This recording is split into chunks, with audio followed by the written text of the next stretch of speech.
Welcome everyone to Forum this morning. This morning we are joined by wonderful longtime member of meeting Elizabeth Yeats, who will be sharing her spiritual journey with us. So I'll turn things over to Liz. Thanks, James. I I think having asked to do this, I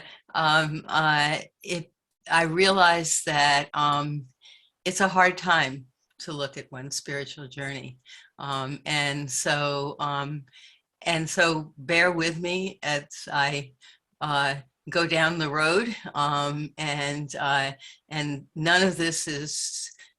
For me, the spiritual world is a world, well, let's settle into a little bit of silence before I speak, because I see that there's a number of people coming on, and I want to start again with that. So let's settle into a little bit of silent worship to start this.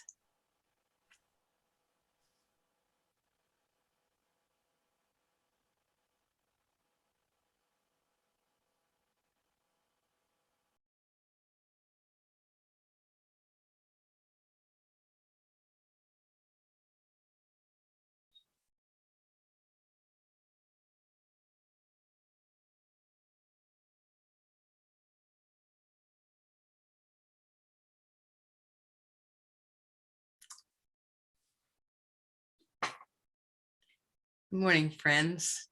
And I can really, James was good enough to introduce me as a long-term member of the meeting.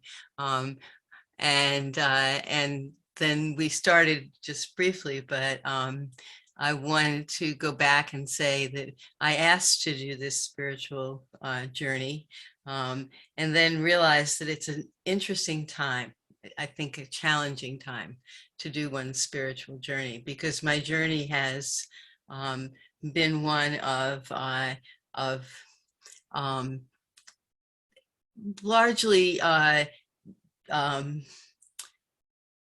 connecting to the spirit in hard times. So maybe it's a good time to be doing it. And even then having some doubts about whether the spirit really is there for me. I grew up I'll give you try to go quickly through. I grew up in a Jewish secular context. I didn't know about Jesus at all, really, until I was quite a bit older. I guess I must have heard about Christians, but the fact is that just about everybody I knew was Jewish. I grew up in a family where I was the first great-grandchild in a family where my parents were only children, and so I had no aunts and uncles, but I had this very broad family that celebrated the Jewish holidays, and I had one set of great-grandparents who I knew really well, because we spent a lot of time with them. They lived walking distance from our house, and we spent a lot of time with them when I was a small child. And so my Wellixton grandparents became the people who I knew who were really religious, and in a good way. They were, not only did they keep all the Jewish kosher rules, and do candles on Friday night, and not do anything on Saturday, even light the gas stove. But I would spend many a Saturday with them having lunch, and as a small child, and there was clearly a very particularly Max Wellixton, my great grandfather, was particularly was particularly religious man who prayed every morning and every night with his small group of minyan, and he was the shamus. He was the kind of the it's more than a it's more than the, he swept the floor, but he also made sure there was a minyan every morning, and he took care of the little synagogue, his little group that met in the bottom of a synagogue and didn't have a rabbi.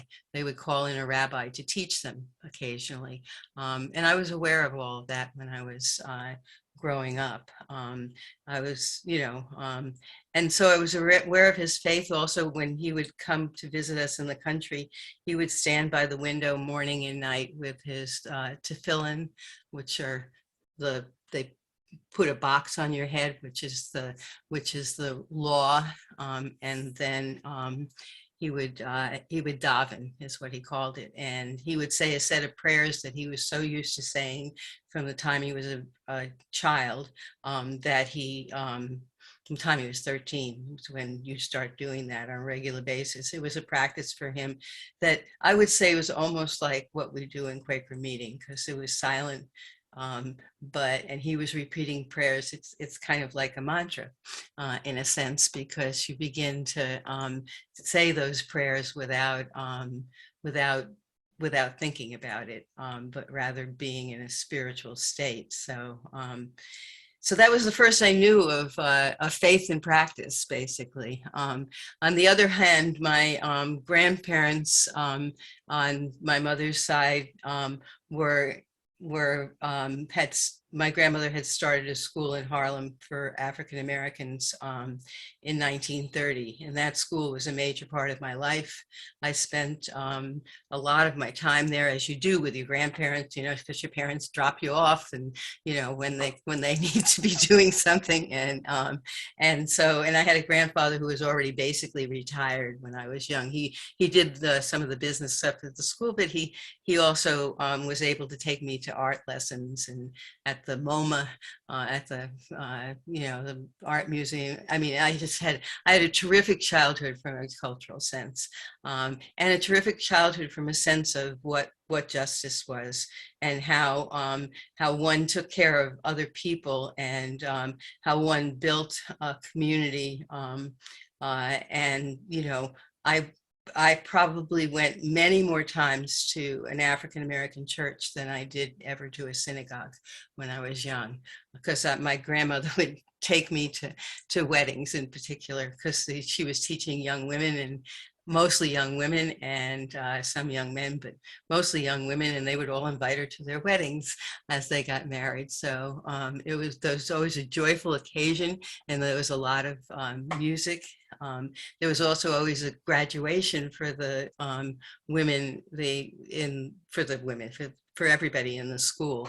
There were so many more women than there were men that it just felt like women. And of course, the national, what they would have said was the Negro national anthem was always sung at that. Not the not the Star Spangled Banner, but rather, and so that became part of African American music, became part of my being from a very early age. One of the first things I ever complained about not having, not being given, I was given most everything. I had a very privileged childhood in my own mind, was they would not pierce my ears. All my little African American friends, we used to have had pierced ears, and I was not allowed to have pierced ears. And it was explained to me that those ears, most of those children's ears were pierced when they were at birth, basically, and that that they didn't mind having that done at birth. I don't know about that, but anyhow, and that they would. I was promised that I could have my ears pierced when I was 16, but it felt like I was really being deprived of something. So, so it's interesting. I went I mean, I went to school mostly, most of my elementary school life was spent only with white kids. But I had a real sense of justice stuff. And, I think I didn't notice that as much as I might have. We did have one little Korean girl move into our school. Well, there was a Korean girl moved in third grade, and I remember befriending her, whereas a lot of my friends wouldn't. A lot of the other kids in school wouldn't befriend her. The other thing is, I did get in third grade. I had a Christian friend, which was interesting. So anyway, to go forward, because it's time, we moved several times. We moved to a community where we felt very out of place, in southern, on southern Long Island, which was all white. And we were the only Jewish family in our neighborhood. One Catholic family was the only ones that really be associated with. And at the school, luckily, one of my teachers was that was fourth and fifth grade. One of my teachers was Jewish, and that was good. And there were also Girl Scouts. My mother could associate with Girl Scouts, but she was really miserable during that time, being isolated when father would go off to work. So it was a hard time. And then we moved to Englewood, New Jersey. Englewood, New Jersey is a community that it's about 40% African American and 60% white, and it has very rich people who mostly go to private school, and a large close African American community. And so my elementary school, as soon as I went to junior high, which is what it was then, it was a completely mixed 60-40. And I had African American friends, and that was very important. And I can't tell you why faith and that journey, I mean, it just was what was important. I also, when in Englewood, I decided that when my brother went to Hebrew school, I decided I wanted to have some Jewish education. Now, he's 3 years older than me, and he started Hebrew school 3 years before he would be bar mitzvahed. But I was bat mitzvahed in 1 year, learned some Hebrew, and learned enough of what was being taught in Jewish history that I rejected Zionism. After I was bat mitzvahed, I stopped going to synagogue because I hated the materialism and I hated the way women were treated. Now I continued to go and do dancing, and do youth group things, but after doing my, bat mitzvah is basically learning a piece of the Bible, and it was a very wonderful piece of the Bible. It was Isaiah that I learned in singing it, basically, in synagogue, and becoming someone who could open the Torah and read from it, basically. So therefore, an adult. After that, I gave up thinking there was any God. I mean, I really went to totally the other way. The way very often 13, 14-year-old, 15-year-old kids do. And so I was, completely secular and I definitely did not. I really hated the Zionism that I saw around me in the Jewish community. I was very well aware that was not for me. That the violence and I had largely Jewish friends. I went to a Jewish day camp. But a lot of them agreed with me, which was good. Anyway, when it came time to go to college, I had been through 3 years of wonderful high school with a very mixed group of people, and it never occurred to me that I could put myself in. I could go to college somewhere where there wasn't there. Religion wasn't there at all at that point, except I really did want something. I knew I wanted something. When I went out to college, I wanted anthropology. I was very interested in anthropology. And so I ended up at Beloit College, which is in southern Wisconsin, just above Rockford, one of the most conservative parts in this, white and conservative parts of this country. I had no idea I was doing that. I don't think my parents did either. There was one African-American person on campus. He was a man. He was probably a gay man too. And I did know him. And there were, it was just a strange situation to be in. And there was one Jewish professor on campus. In my freshman year there, he and I talked a bunch, and he kind of convinced me, because I was really looking for something, that there was a God, because if you didn't have a God, how do you account for beauty? How do you account for, the miracle of rebirth every spring? And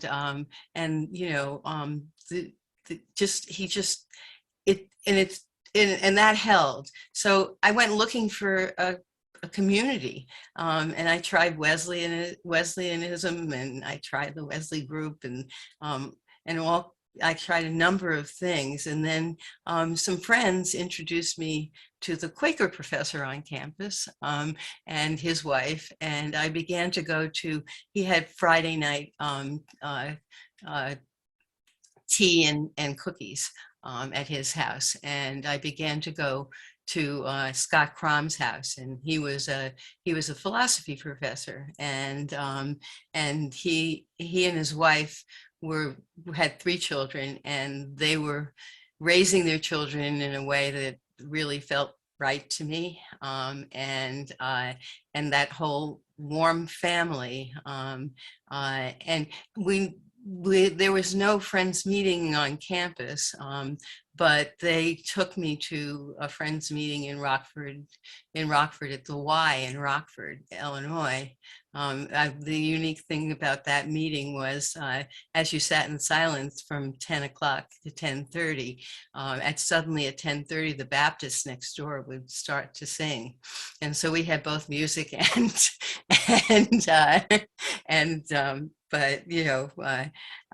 so that was my first introduction to Quakerism. And then in the fall, I went through a series of interesting stuff. I ended up, Beloit was, you went three terms, and then you had to go off campus for a term, and you had to go do a work term, or take a term off or whatever, but you really needed to go away from campus. And I wanted to go to the South and work in the freedom schools. And I called my parents and said, I'm going to go to work in the freedom schools, because Beloit had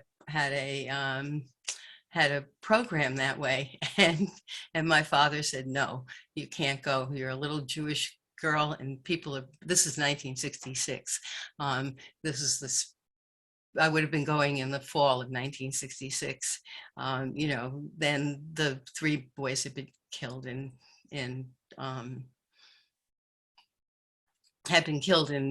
Mississippi, and it just was not a safe, he was right about that. And so I said, can I do he said, you can do anything else. Well, I went, to all the foreign programs were already signed up, and except for one in Greece. And so I went off to Greece in the fall of 1966, with the anthropology and archaeology kind of thing in mind. And trying to figure out, yeah, I'm doing okay on time. Basically was just really, it's really interesting how that context, and I was very fascinated with the Eastern, the Greek church and the Greek, and how they celebrated. And it was a real introduction to a kind of a different kind of Christianity than the Christianity one sees, and a set of different practices. And I think it actually influenced me quite a bit. And I found myself at one point, I couldn't even tell you where, somewhere in the Peloponnesus, on a hill in a little chapel. And there was an image of a, a, a boy. It may have been Jesus. I don't know. That's not what I associated with, but it just the light and the halo, and it was a fresco up on top of a chapel, and suddenly I just was in the light, and that that just stayed with me. It stayed with me as I think my first kind of mystical experience. And it was very interesting because it was an alone experience. Not that I was alone. I was traveling with a friend, but it was, you know, it was a really interesting experience. And maybe there was a God, you know, maybe there was a God is what you know, maybe there was a spirit, maybe there was something beyond me. I returned home from Greece after having spent also about 6 weeks in Israel, some of it on a kibbutz, and that was a very interesting experience, which I, you know, tell you about later. But again, justice came in there, where as I saw how they were treating the Palestinians. You know, anyhow, um, and one of the first things I did was to go up to Vermont to visit these friends who'd introduced me to Quakerism, and they took me to well, they didn't take me to right on the property. There was a barn, and we all, 5 of us, went upstairs to have Sunday worship in that barn. And again, the light just was there for me, and that wasn't community. It just felt really, really it just felt like there is a connection. There is a connection. And from then on, I have found Quakers and the silent worship to be the way that I come to the light, to the spirit, to whatever it is that's beyond us, and that basically joins us in love.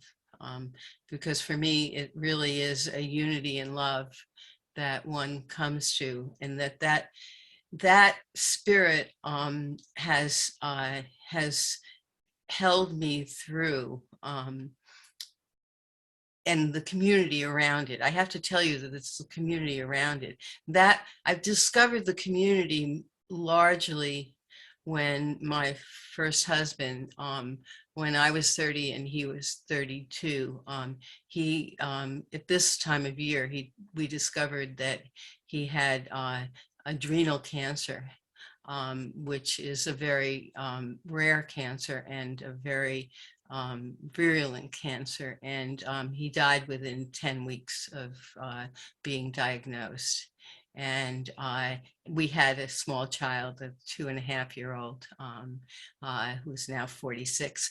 And it was rough. We were living in Vermont in a house with 2 wood stoves, and it was but the Quaker community in Vermont and all of New England surrounded me with such love and so much help in terms of taking care of me and my son, and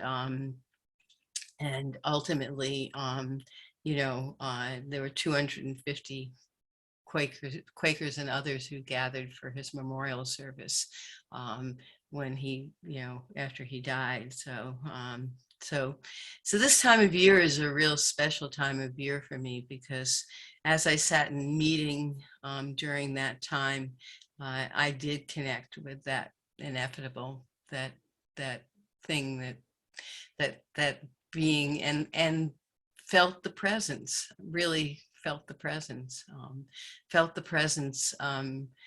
in not just the light, the winter light with, or, as I would look out the window in Burlington, Vermont. And so, but it also was a time of my knowing that I had to give up to whatever, to God, to the, that there is no security, and that the only security is in um, letting go and letting other people help you when you really need help. And that, in the context of Quaker community, has always been there for me, which I see us doing at this point for each other in this very dark time that we're living through. And it feels like the practices that we have of sitting in silence, of the kind of, we have people among us who are doing all kinds of study and teaching, and that's what helps me survive through this time. It just seems like, and gives me the faith that the spirit is there, and that it comes to us through community, and through through and that by asking for help, one gives another person the chance to be the hands of God. And by accepting that help, one feels that love that comes through. And so that's where my faith stands. Personally, I have a practice of some meditation, particularly, in the mornings. I do some journaling. I find that really helpful to keep connected. But the main practice is to reach out and help other people when I can, and to practice that that justice and nonviolence, that teaching people to, I've spent my life teaching people nonviolence as a way to justice, as a way to practice, to be in one's life, and that nonviolence is basically seeing that of God in other people. So I've come around to that, that tenet that we have, that testimony that we have, that there is some of God in others. That is definitely there for me, and that is what God is, basically. So I don't believe in any guy in the sky. I only, I only believe in well, I'm willing to accept anything, and as I get older, I recognize that well, my my hope and prayer is, but I don't think I worry about it much anymore, is that I will be surrounded by that love, and as I make the transition out of whatever this life is into whatever comes next. And that's a comforting thing. It was a comforting thing to see that happen for my husband when he was, just 32 and I was 30. It's always been, that's always been with me. And that's an important part of my faith, I think. So I don't know. That's that's my story. And there is some time for people if they want to respond. I'm happy to answer any questions. What is the little Jewish girl from New York doing in Texas? Well, I married a Texan and I'm glad of it. Um, and and I have to say every morning I review should we get out of Texas thing, but then we stay because we have a wonderful community here, and that's part of one of the reasons to stay here. I also know that I have a community among friends around the world, actually, and that's been really a good thing to know. Sort of, when 250 people show up in a blizzard to your husband's memorial, and that wasn't a blizzard in March in Vermont, you just know that you have that that people are there for you, and that's what it's all about. So I'm going to shut up.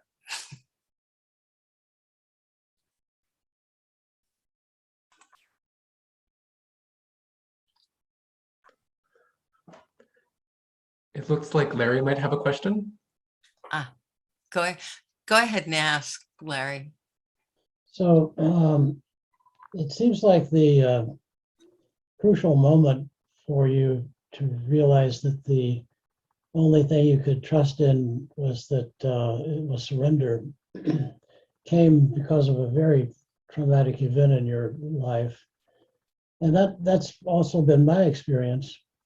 And I wonder if you have thought at all about whether one can come to that epiphany without having trauma. That's sort of like the question of, do we need suffering in order to know the spirit? I don't know. That's a good question. Some of us are lucky enough to go through life without ever having to face something as extreme as the death of a partner. But I also know that that the sense of surrender is possible for some people without all that, without that, because it seems like some people just are born like that. But few of us actually never have any suffering to go through. And certainly this is a time when more people are experiencing suffering. My real concern would be that somehow that suffering leads you not to withdraw inside yourself and try and control everything yourself, and use violence to do that. I don't know exactly what it is that turns one towards the wanting wanting everyone to be out of suffering as much as possible, as opposed to saying, I want to be out of suffering. I want to protect myself and my family, and that's the real question for me.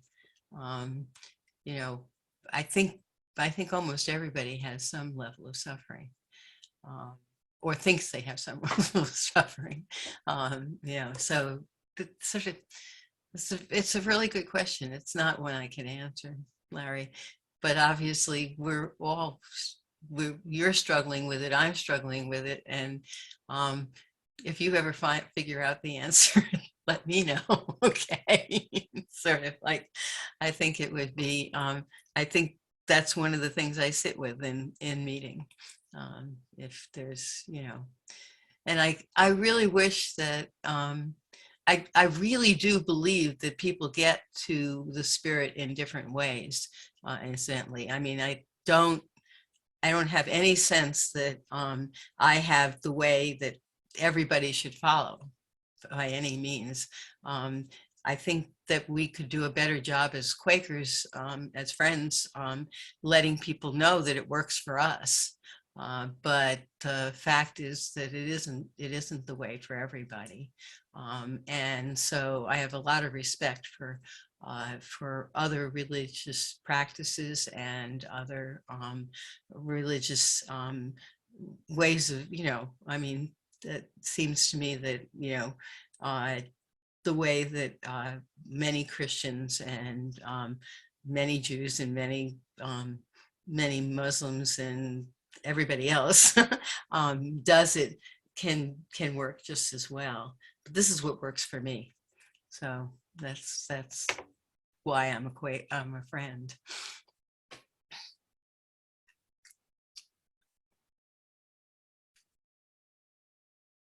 Feel free, others, if you have an answer to that question.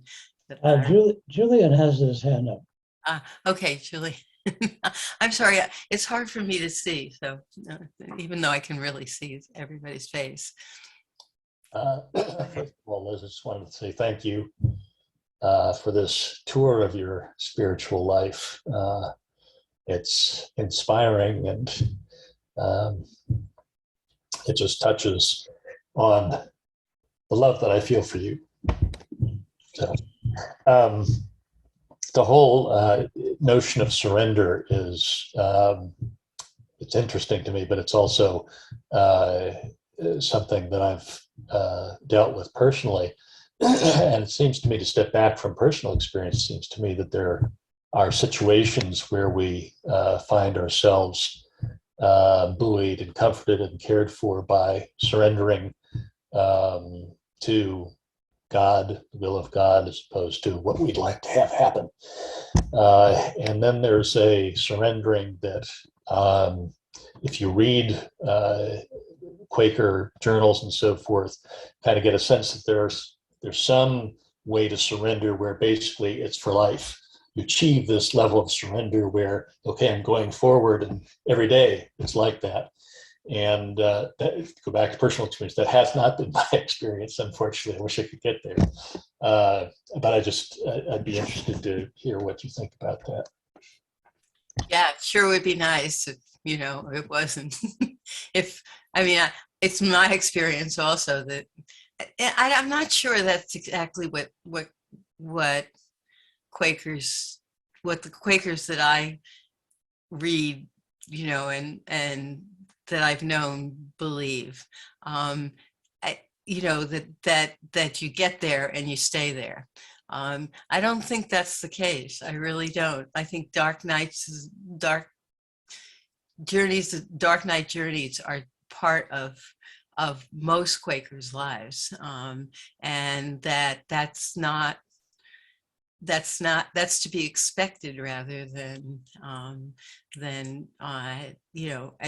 and it is in those journeys that we get deeper.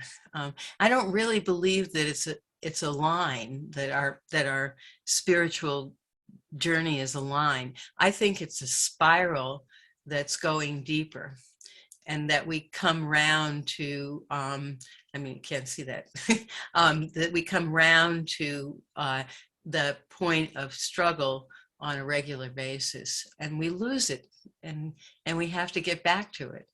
And, every day I lose it. I try to, as I wash the dishes, I try to be present to washing the dishes. And then, I find I'm thinking about something else. And I'm thinking about the fact that, oh dear, Terry left the cabinets open. I have to go close the cabinets because I can't stand the cabinets being open. And it really is, that's, we're human. We're not any of us at that level that we, I think even the Dalai Lama would admit that was the case. So, and I think that's, just the reality. But I really do think that for me, my experience is that the Spirit is most importantly there when you really need it. And that's that you can depend on.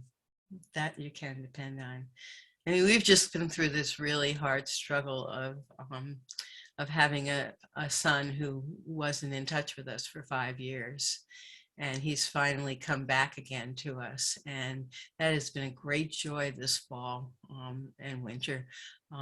He's struggling still. But at this point, he's allowing others to help him in that struggle. And that's been it's just been such a relief for Terry and I. And I don't know if you guys, I mean, for years that was on the Circle of Light. And so,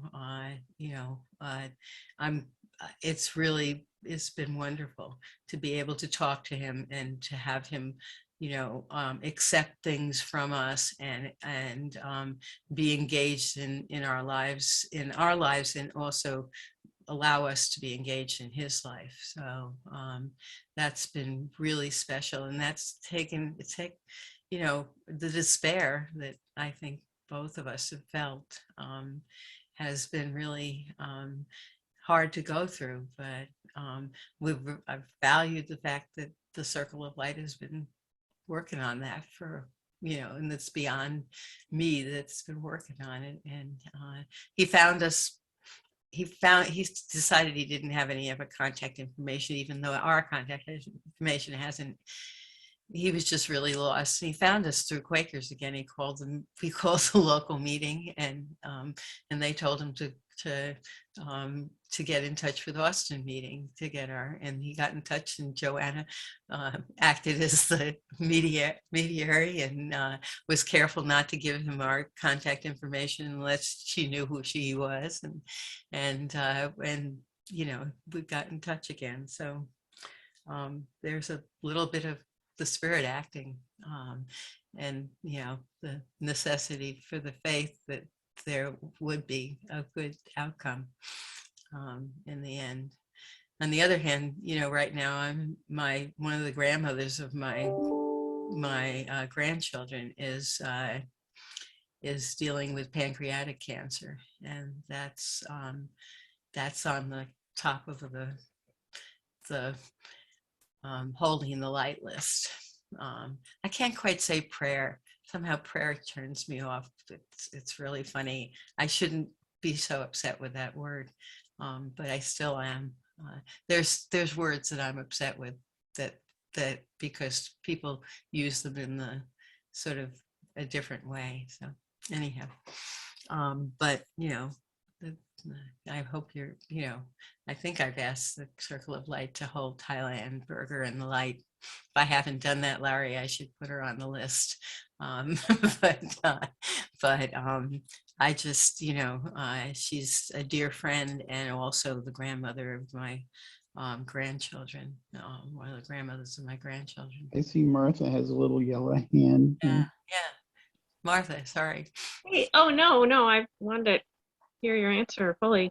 When I was kind of raised I went to an Episcopalian church. I wouldn't say I was raised in it, but I sang in the choir and was like you, confirmed, and then kind of, was like turned away from it, let's just say. But when I was kind of looking for spirituality, I felt sort of like, what if Buddhism or what if Judaism was right for me? And I felt some sort of tension with jumping culturally, kind of like as if I would be adopting someone else's culture in a way. And I guess I'm just curious whether, because you were raised, and I know you said it was secular, but you clearly come from a culturally Jewish family. And I'm just wondering if there was did you have any tension to exploring kind of outside of that? I mean, I guess it's less so because there's kind of fewer shades of Judaism, but maybe there aren't. I mean, maybe, I guess, so Kate, I guess my question is sort of, there's the kind of spiritual aspect of religion, and then there's kind of the cultural aspect. And, you mentioned that you were exposed to a lot of different cultures, so maybe that made it easier, but did you feel any tension going from, Jewish to what is basically kind of came out of Christianity, spiritual practice? Or, and did your family, was there any tension there? No, actually, well, let me start.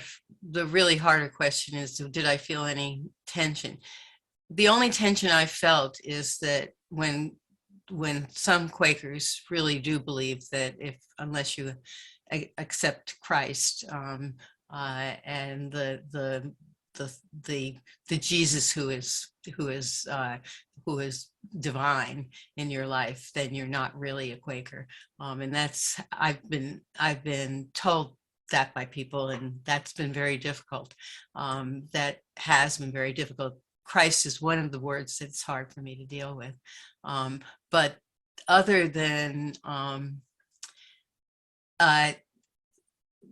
American Judaism is kind of Christian. I don't, it's Christianized. It's the kind of Judaism that I was exposed to was conservative Judaism mostly. And and